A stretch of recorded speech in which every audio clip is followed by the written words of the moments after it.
Yeah!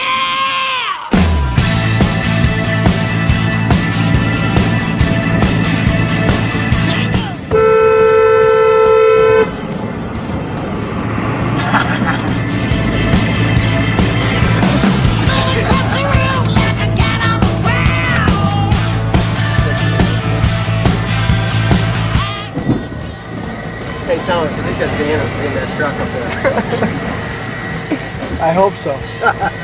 If not, we're going to have to scrap it out. I remember my dad taking me to wrestling practice and then just kind of seeing if I would like it or not. And I remember they had guys lined up on two sides, so there's partners. And one guy would double leg the guy, and then I was like, yeah, let's do it. I like that. But then they switched guys, and the other guy got to double leg the guy. I was like, well, I don't like that. And my dad was just like, well, don't get double legged then. So my whole life I wanted to wrestle for Iowa. Tom Brands recruited me a little late, and there's a couple reasons for that. I was on a cadet world team, so he wanted to kind of leave me alone and let me focus on training, which, looking back, that's a great philosophy on his part. But then I was kind of like, well, I want to go to Iowa, but they don't want me, because I'm just an immature little kid, I mean, we see it all the time with these kids, they're committing and decommitting. And I feel for those kids because you don't know what you want. You don't know what's going on in the world. I took one other visit other than Iowa, and I was just like, this isn't for me. And then I came on my visit to Iowa, and obviously Tom Brands was giving me a little more attention after the Cadet World Championships, and I stepped on campus here and stepped in the room, and I just pretty much said, where do I sign? Well, I was going to visit Oklahoma State, but after I visited here, I canceled that visit pretty quick. They weren't very happy about that. Actually, my first interaction with Tom Brands was at a camp here at Iowa. Coach Hildebrandt, my high school coach, brought our team to the Iowa team camps, I think. It was either team camps or competition camps, something where it was like technique and competition. And I definitely was the most intense guy on my team. And Coach Hildebrandt knew I wanted to go to Iowa, so he's like, hey, you want to do extra workouts and go to the Hawkeye Wrestling Club workouts and this and that? I'll talk to Coach Brands and we'll work it out. I was like, duh, that's not even a question. And so I was going to the Hawkeye Wrestling Club practices on top of, a couple technique sessions a day, on top of a competition camp, where I was wrestling other guys. Coming to these things, I like to weigh in with all my clothes on, or even like a backpack sometimes, to get, better competition. Because if I wrestled guys my size, maybe there'd be one or two guys, but if I wrestled bigger guys, I'd be challenged every time. So I was wrestling bigger guys, and I was winning most of my matches, and I remember I had a really tough match with a kid from Kansas, and then a couple days later, he ended up beating me. And I kind of freaked out, I was like, I'm never gonna go to Iowa, they probably think I suck, I'm getting beat at their camp, and I was just having like a mental breakdown, more or less, and I remember Coach Brands kind of talking to me, and can't remember what he said, but I remember being outside the field house and him kind of putting his arm around me and like, hey, you're going through like 5 workouts a day. These guys are going through 2, it'll be all right. I try to go with different types of opponents in the practice room, guys that are slick, guys that are hard hand fighters, guys that are tricky when you get on their legs. To beat the best, you gotta wrestle the best, so Tom Brands. No fun here, man. Hold on.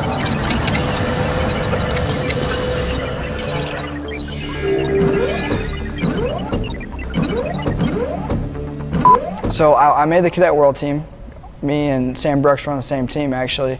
We were going to Zimbabwe, Hungary. But like I said, Tom Brands decided to leave me alone, let me train and get focused on competing. And while I was training for the Worlds, my coach told me, hey, you're interested in Iowa, you should know that Corey Clark just committed. I was like, well, what the heck? And me and Clark, we wrestled ever since we were probably 6 years old. We wrestled, no joke, 100 times.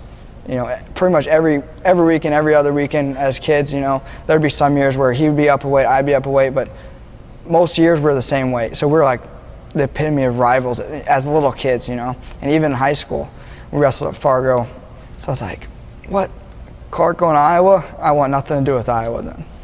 So I got all kind of emotional, bent out of shape about it, And then my Coach Hildebrandt kind of is like, okay, well, if you want to look other places, that's fine, but don't count Iowa out. And back then I was like big into Russians. Like I studied the Russians all the time. And to this day, they're still some of the best wrestlers. I was like, well, what makes Russia so good is that 1, 2, 3, 4, they can send them to the Worlds or the Olympics and they can win a medal, if not a gold medal. What makes Iowa so good? Okay, well, they have 1, 2, 3 deep, can go be an All-American, be a national champion.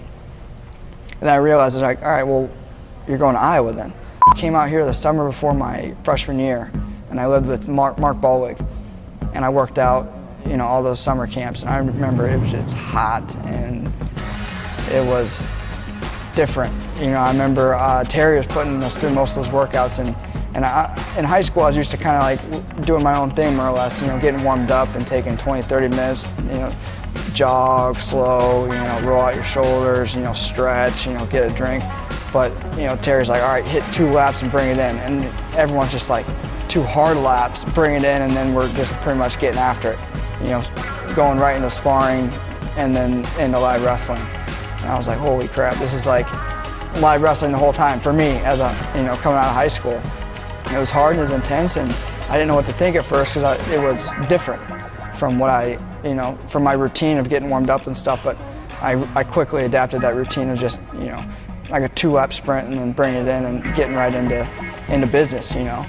I started more consistently after the Midlands, and then I kind of got in a lull, and I got pinned here at Carver by Minnesota in kind of a weird match. And then it was kind of like flip of the coin again, you know, like Clark gonna go, am I gonna go? And that was starting towards the end of the season.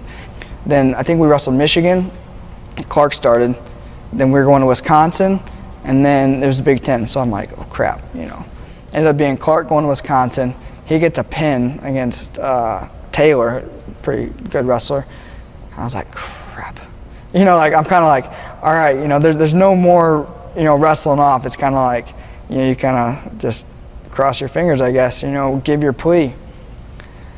And we ended up having kind of a wrestle-off type workout where Tom put us together, and he put us through a workout, and Clark ended up getting the better of me that day and really solidified his spot, you know. And a lot of people, especially my family, they're like, oh, well, you should be wrestling. I'm like, no, I shouldn't be wrestling, you know. He beat me at the Luther Open.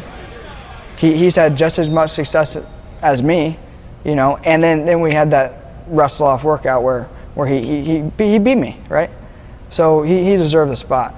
Yeah, it was kind of a crazy year, and then after that, I had to really grow up in like within a week, you know.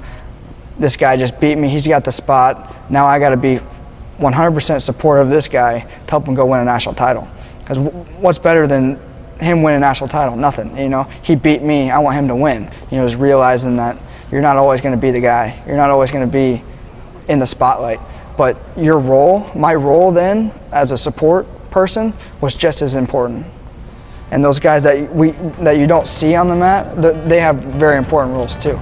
And so, you know, I was carrying Gatorades, and I went to the Big Tens, I went to the Nationals, you know, helping out, whatever you need, I was there, you know. So it's a good growing experience for me, even though obviously I would have liked to be wrestling, be a four-time All-American. A lot of stuff that goes on in the tunnel, not necessarily like smack talk or anything, but just like little like posture things, the way you hold yourself, and you can pick up on a lot of things just by the way your opponent's holding himself, the way his coaches are holding himself. That's a great thing about Tom and Terry and our coaching staff here, Morningstar. They hold themselves at the highest standard no matter what. Even if our guy is getting beat up on, they're still out there fighting, they're still out there, you know, looking sharp. There's never like, you know, you never see that in the corner. Never. If you do, send me a picture. They're always fighting for us, right? But you see like other coaches and they're like, oh, we lost match 1, and they're just like, they're down. They're like, oh, well, we got our backs against the wall. And then, you know, I'm looking at Ramos, and he's not staring me down as hard as he was in the first match. I had him. I just had to go out there and do it, right? He's an animal against the wall. His back's against the wall. He's in a corner. He's gonna come out harder. But I had him. I knew it. But I don't think people hate me, right? I don't really think that. I think they really love me.